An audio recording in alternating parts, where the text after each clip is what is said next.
The Duterte campaign is based on a lie. It is based on a propaganda. Hindi po totoo yan. Hindi po paraiso ang Davao, hindi sila safest city. Si Mayor Duterte, walang anti-crime agenda, wala siyang anti-corruption agenda, hindi siya natutulog sa kulambo, kung ano-ano man na gimmick. Gimmick po yun. Bilyonaryo po yung mama.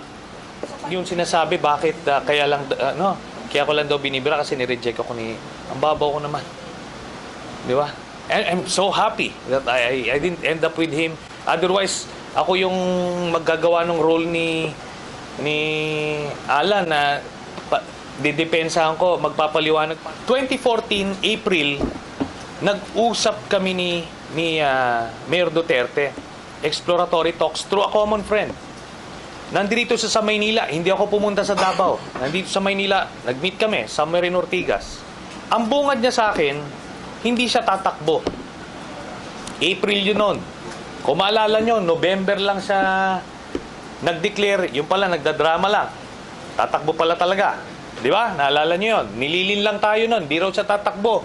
Pero may ads, lahat. November lang siya. Nung April, hindi siya tatakbo.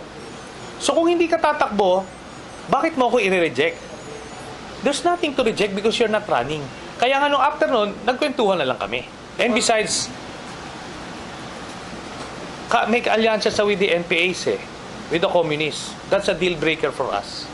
Yung mga sundalo, maraming napatay. Ito nga, lately, yung mga pulis, o sa kanya pa nirelease Diyan mo makikita na talagang kontrolado niya Tatandaan lang natin na maraming nagmamahal sa bansa Apparently, they also see the dangers of having a pretentious or fraud in psychopath as commander-in-chief.